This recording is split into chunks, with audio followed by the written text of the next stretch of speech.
Les gardiens de l'ordre sont souvent confrontés à des mensonges.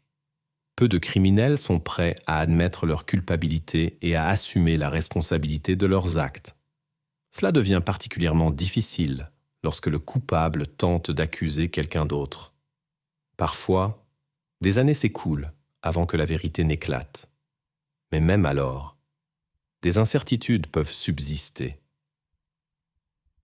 Judith Hawkey a vu le jour le 9 janvier 1967. Elle a grandi avec ses parents dans une région tranquille de l'État de l'Ohio, aux États-Unis. Judith était joyeuse et ouverte, jusqu'à ce qu'un malheur lui arrive.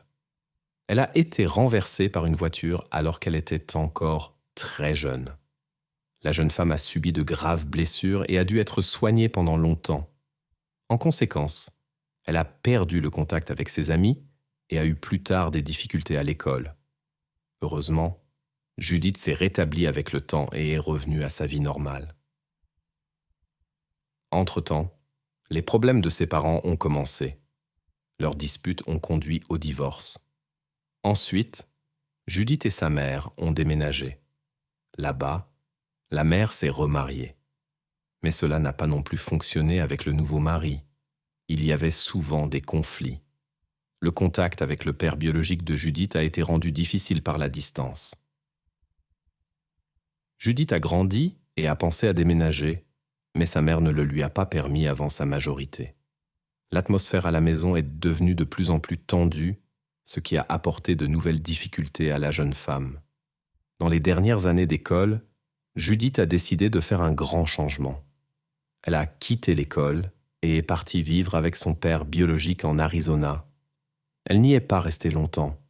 Elle a commencé une relation avec un jeune homme avec qui elle a déménagé en Alaska. Mais les problèmes quotidiens ont détruit le romantisme et leur relation. Finalement, Judith est revenue dans l'Ohio avec son partenaire en 1991. Cependant, leur relation n'a pas fonctionné et ils se sont séparés. Peu après, Judith a rencontré Scott. Leur romance s'est développée rapidement, ce qui a conduit à la naissance d'une fille et au mariage. Mais aussi vite que leur relation a commencé, elle s'est également terminée par un divorce. Scott a décidé d'élever seule la fille et Judith n'y a vu aucune objection. En 1998, Judith a rencontré Robert Breininger, un homme divorcé avec un fils nommé Corey. La mère de Corey avait quitté la famille et n'avait plus de contact avec l'enfant. Judith et Robert se sont tout de suite bien entendus et ont commencé à se fréquenter. Bientôt, Judith a emménagé avec eux dans une petite maison à Mark Center, dans le comté de Defiance, Ohio. Plus tard, ils se sont mariés. Il semblait que Judith avait enfin trouvé le bonheur tant attendu. Elle a même décidé d'adopter Corey, ce qui a beaucoup réjoui Robert, qui désirait depuis longtemps une famille complète. Robert travaillait beaucoup dans une aciérie de la ville voisine, souvent en équipe de nuit, et était très épuisé. Il s'est habitué à dormir pendant la journée et utilisait des bouchons d'oreilles pour un silence absolu. Pendant ce temps, Judith, en tant que femme au foyer, s'occupait du fils et de la maison.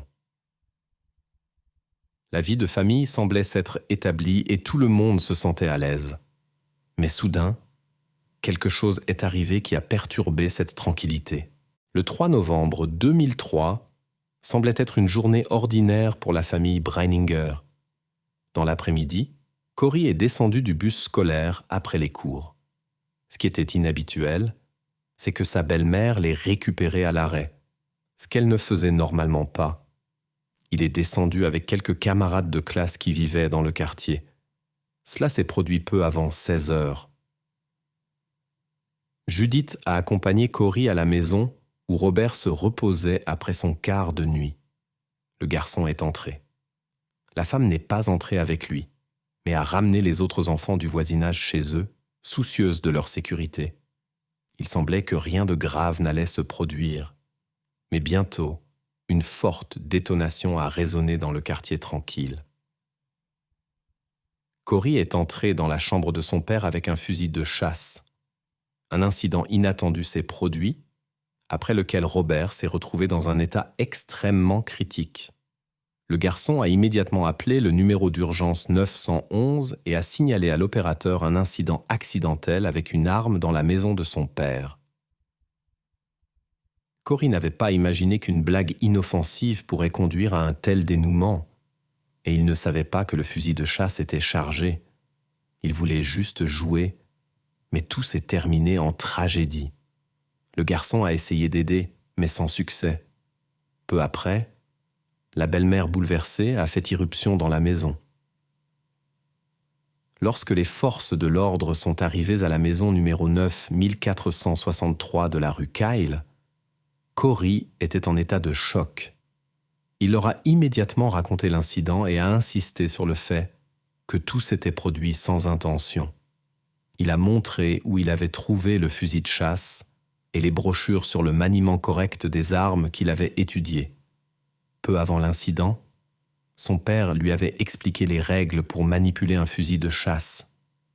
Cory a affirmé qu'il voulait s'entraîner avec le fusil de chasse. Malheureusement, son père était à proximité lorsqu'il a manipulé imprudemment l'arme et a subi une grave blessure. Robert était allongé sur son lit lorsque l'incident s'est produit. Malgré l'arrivée rapide des ambulanciers et de la police, l'homme de 34 ans n'a pas pu être sauvé. Au début, les experts qui ont examiné la scène ont douté de la déclaration de Cory. Il semblait étrange que le jeune homme ait voulu s'entraîner avec l'arme précisément là où son père se reposait. De plus, les spécialistes ont déterminé que l'arme était très proche de Robert, ce qui ne correspondait pas à la description de Cory. Cela a été démontré par le type de blessure et les résidus de poudre sur la peau et la literie. Il a également été découvert que Robert avait critiqué son fils pour ses mauvais résultats scolaires peu avant l'incident. Le soupçon est né qu'une dispute pourrait avoir été la véritable raison de l'incident et que l'histoire de l'entraînement avec l'arme n'était qu'une couverture.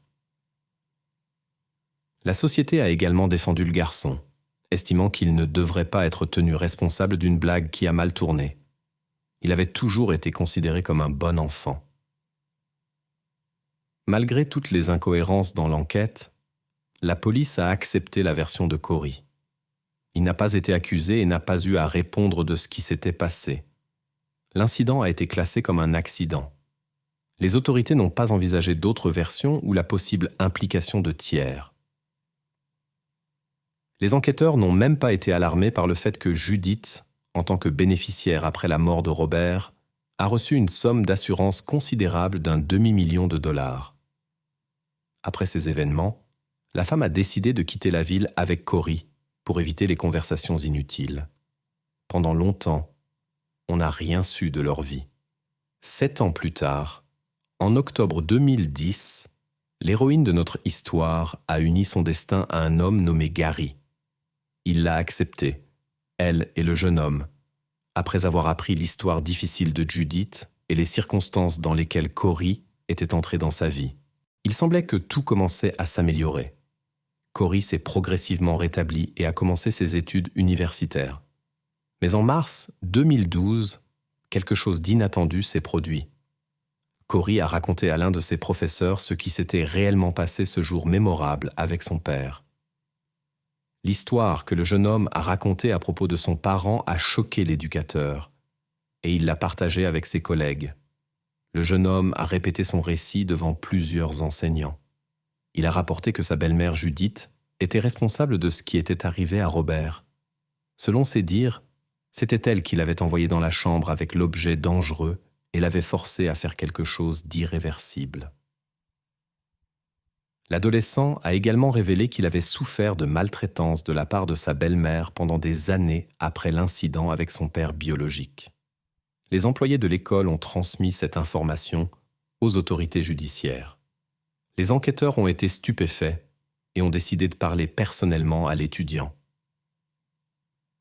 Lors de la conversation avec la police, le jeune homme a exposé son histoire en détail. Selon ses déclarations, La belle-mère l'avait trompé. Elle avait dit à Corey que son père souffrait d'une grave maladie. La femme avait convaincu l'adolescent que les médecins étaient impuissants à aider, car la maladie était trop avancée. Judith aurait rapporté que le père avait discuté de la situation avec elle et exprimé son souhait de quitter la vie pour que la famille puisse recevoir un important paiement d'assurance. Ainsi, après son décès, ils ne manqueraient de rien. Et c'était apparemment le dernier souhait du père. Corey ne voulait pas y participer, mais Judith a insisté sur le fait que le père le lui avait spécifiquement demandé. L'adolescent a longtemps résisté. Selon ses dires, la belle-mère l'a rencontré à l'arrêt de bus après l'école ce jour fatidique. Elle a donné des instructions détaillées et informé que l'objet dangereux se trouvait dans la buanderie et était déjà préparé, tandis que le père dormait et était prêt à dire adieu. Il était prévu que l'adolescent prenne cet objet et mette fin à la vie du père endormi, prétendument pour soulager sa souffrance. Le jeune Corey hésitait, mais sa belle-mère l'a persuadé par tous les moyens possibles. Elle a expliqué qu'en raison de sa jeunesse, il n'y aurait pas de conséquences. La femme l'a assuré qu'il ferait une bonne action en soulageant la souffrance d'un être cher. Ensuite, Judith a envoyé Corey à la maison avec une mission importante et a emmené les autres enfants pour se créer un alibi. Pendant ce temps, Robert dormait avec des bouchons d'oreilles, devenant une cible facile. Le fils est entré dans la chambre, a placé un objet lourd sur le lit à côté de l'homme et a essayé de l'activer. La première fois, cela n'a pas fonctionné. Mais à la deuxième tentative, tout a fonctionné. Et Robert s'est tué instantanément. Corey a laissé l'objet à côté du père immobile et a immédiatement appelé le numéro d'urgence 911, racontant l'histoire préparée d'un accident. Selon Corey, sa belle-mère avait tout planifié. Il a suivi les instructions à la lettre.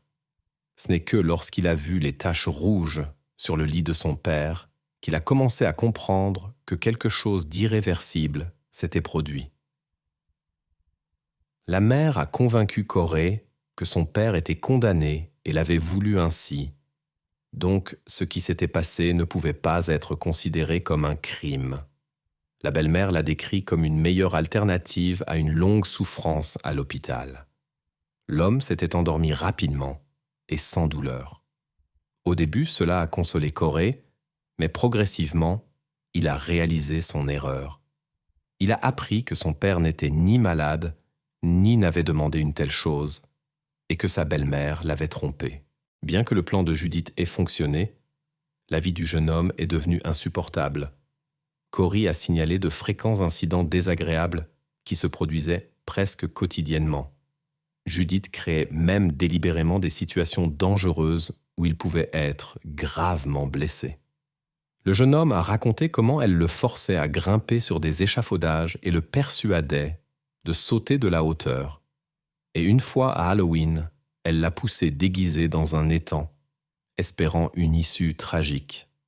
Corey croyait que Judith essayait de se débarrasser de lui par tous les moyens. De plus, le jeune homme a fourni des informations importantes à la police. Il croyait que sa belle-mère avait une nouvelle cible, son mari Gary, qu'elle avait épousé 2 ans auparavant.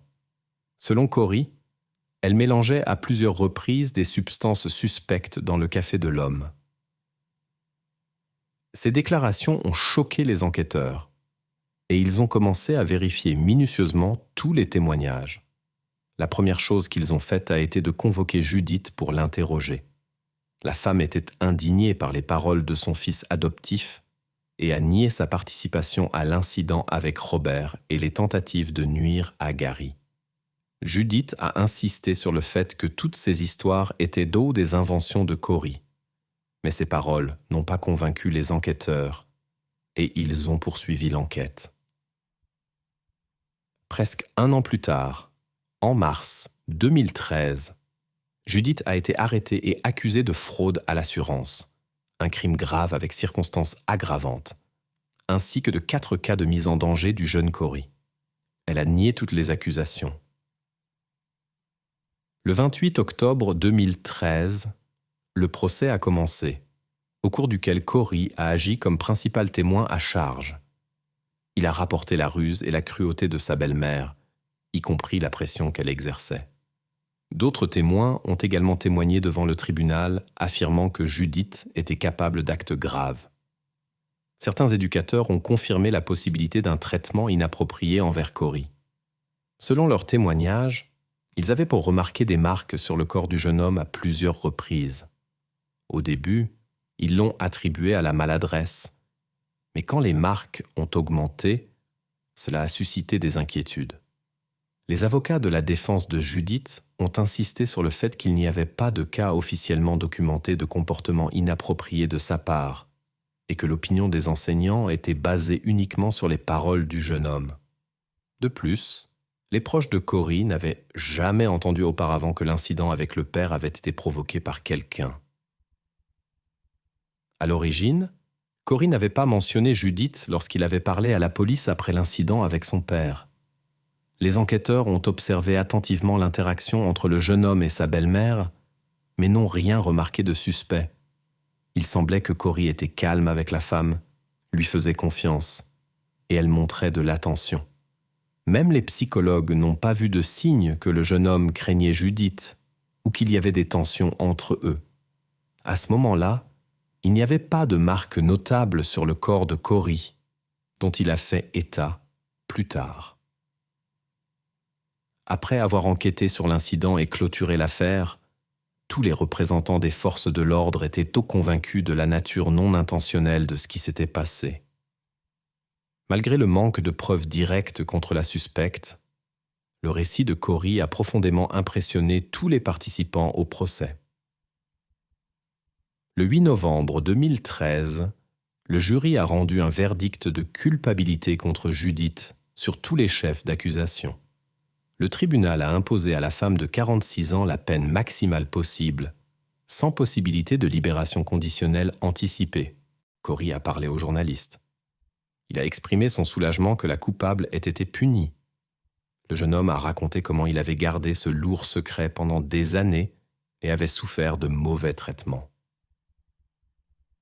Cependant, l'histoire ne s'est pas arrêtée là. Judith était indignée par le verdict, qui selon elle était basé uniquement sur les paroles de Corey, qui était amer envers elle. En 2016, Judith, avec l'aide de ses défenseurs, a fait appel. Cet appel a été examiné et le jugement précédent a été annulé. Le juge a décidé que les 3 principaux impliqués dans le procès qui avaient témoigné contre la femme lors des premières audiences s'appuyaient sur les rumeurs d'un des témoins à charge. Cette personne s'est avéré être l'enseignant à qui Corey avait parlé d'une prétendue conspiration de la part de la mère.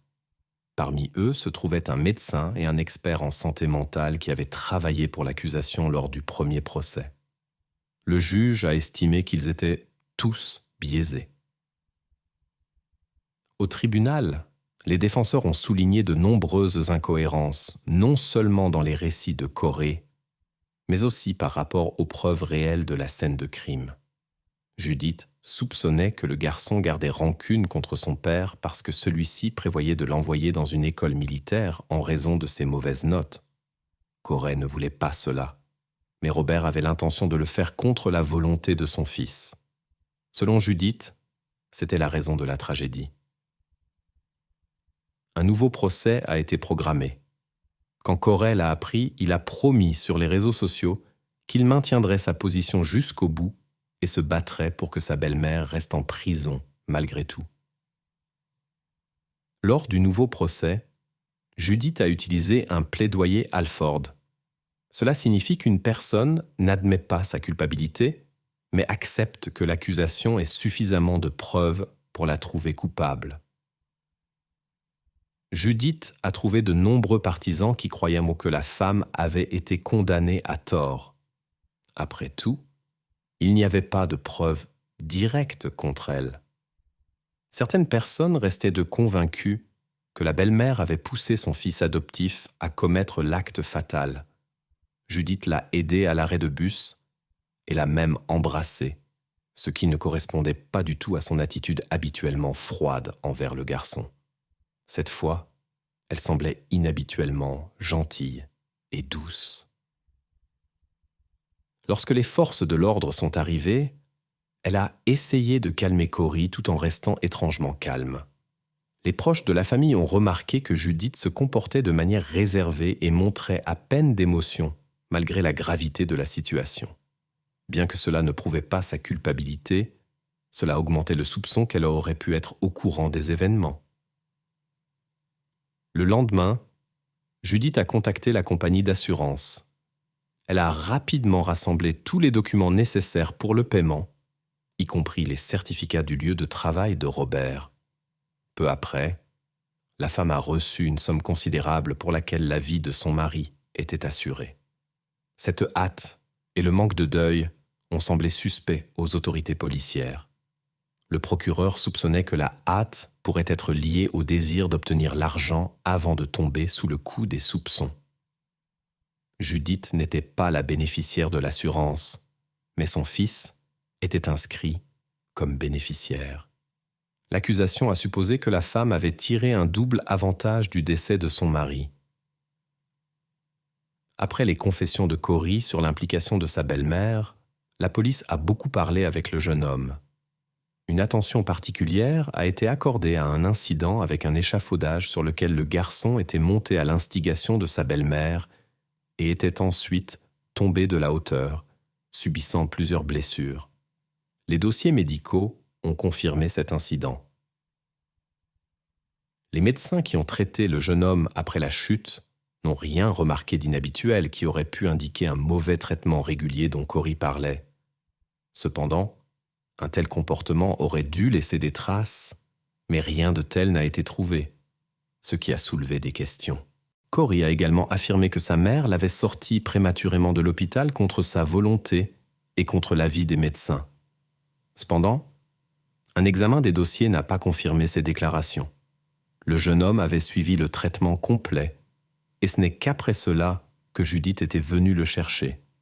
Selon les documents, les spécialistes ont confirmé qu'il n'y avait pas de problème de santé grave et Judith n'avait enfreint aucune règle. Après cela, la famille a été placée sous l'observation des services sociaux.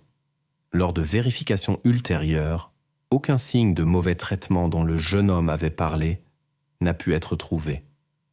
Corey a affirmé que sa belle-mère ne le nourrissait pas, mais les dossiers médicaux n'ont confirmé aucun problème de nutrition ou de santé. En parlant avec les enseignants et les connaissances de la famille, il s'est avéré que l'adolescent avait changé son histoire sur ce qui s'était passé plusieurs fois. Dans une version, un chien qui avait fait tomber l'arme était la raison de l'incident. Plus tard, une histoire est apparue sur la façon dont Corey aurait trébuché sur l'arme au sol, ce qui aurait conduit à un accident. Il y avait aussi d'autres variantes, par exemple sur la manipulation imprudente de l'arme. Cependant, toutes ces versions ne correspondaient pas à la réalité, car l'incident s'est produit à bout portant. Le psychiatre qui s'occupait de Corey a rapporté ses plaintes concernant le fait de passer la nuit dans la buanderie parce que sa mère lui aurait prétendument pris sa chambre. Mais ces déclarations se sont avérées fausses. L'adolescent avait toujours eu sa propre chambre, ce qui a été confirmé par de nombreuses photos. Corey a également affirmé qu'après l'arrivée des services, il était resté longtemps assis avec sa belle-mère dans l'ambulance, où elle l'aurait prétendument instruit sur ce qu'il devait dire à la police. Cependant, les autorités policières ont réfuté cette information et ont souligné qu'elles avaient immédiatement séparé Judith et le fils adoptif pour des conversations séparées. Corey a également affirmé qu'il avait essayé d'aider son père, mais il n'y avait aucune trace sur lui qui aurait inévitablement résulté d'un contact. Les accusations selon lesquelles il aurait essayé de nuire au nouveau conjoint de Gary n'ont pas trouvé de confirmation. L'homme a subi un examen médical au cours duquel rien de suspect n'a été trouvé. Après cela, Corey a admis pour la première fois qu'il n'avait pas dit la vérité, car il n'était pas sûr que la belle-mère ait réellement mélangé quelque chose dans le café du beau-père. C'était peut-être simplement du sucre ordinaire. Plus tard, des personnes ont remarqué une ressemblance étonnante entre l'histoire de Corrie et un livre. C'était une histoire sur une enfance difficile. L'auteur du livre avait vécu des difficultés pendant longtemps dans sa jeunesse, et cette histoire pourrait avoir été la base de l'invention de Corrie. Le livre était devenu populaire dans certains États, et on soupçonnait que Corrie l'avait lu peu avant l'incident avec son père, mais il l'a nié. Le livre était effectivement connu parmi les élèves de son école et était disponible à la bibliothèque. Après avoir comparé les paroles du garçon avec le contenu de cette histoire, on a pu trouver de nombreux épisodes très similaires qui répétaient l'intrigue jusqu'au détail. On a eu l'impression que Corrie décrivait des situations désagréables avec sa belle-mère qu'il avait en réalité simplement empruntées à une œuvre littéraire. Comme dans le livre, il parlait d'événements désagréables depuis son jeune âge et décrivait comment le comportement de ses proches empirait progressivement. Parmi les histoires tirées du livre, il y avait des mentions d'incidents désagréables avec un briquet, le manque d'intimité et de nourriture, l'isolement, le fait de manger dans la gamelle de l'animal de compagnie, des impacts physiques et des douches froides comme méthode de punition. Tout cela était effectivement décrit dans le récit qu'il avait probablement lu à la bibliothèque de l'école. Il y avait même un chapitre sur la façon dont on avait essayé d'effrayer le personnage principal en le jetant habillé d'un bateau. L'avocat a réfléchi. Si l'aveu que Judith avait maltraité Corrie s'est avéré être une invention, qu'est-ce qui empêchait Corrie d'inventer aussi le reste sur le tir? Le défenseur soupçonnait que Corrie ne disait pas la vérité sur l'implication de la belle-mère dans l'incident avec le père et voulait simplement attirer l'attention. Malgré les contradictions, Corrie a longtemps été considéré comme un témoin fiable, et ce n'est que beaucoup plus tard qu'on a commencé à le percevoir comme quelqu'un dont on ne pouvait pas faire confiance aux paroles. La raison en était ses mensonges constants et les changements dans son histoire. Il ajoutait chaque fois de nouveaux chapitres à son récit du livre sur un personnage confronté à des difficultés dans son enfance. Contre Judith jouait sa réputation pas très bonne dans la ville où elle vivait avec Robert et le garçon adopté. Les voisins ne pouvaient pas croire que Corrie puisse intentionnellement nuire à son père. Il avait toujours été considéré comme un bon gars. Les gens ont accepté la version du jeune homme sans prêter attention aux contradictions dans ses récits et au manque de preuves contre Judith. Grâce à un accord avec l'accusation, elle a encore reçu une peine de 10 ans, dont elle avait déjà passé la moitié derrière les barreaux. Après ces événements, la vie de Corrie s'est progressivement normalisée. Il a même créé une chaîne YouTube, Les Aventures de Corrie, et a gagné plus de 2000 abonnés. En 2020, selon ses publications sur Internet, il avait une petite amie. Corrie a dit qu'il s'était enfin remis de ce qu'il avait vécu et pouvait à nouveau profiter de la vie qu'on avait essayé de lui enlever. Quant à l'histoire avec la belle-mère, Corrie ne change pas sa position. Il continue d'insister sur la véracité de toutes ses déclarations. Le jeune homme n'a jamais été accusé en relation avec l'incident de son père. Judith a été libérée de prison en 2023, mais on ne sait rien de son sort ultérieur.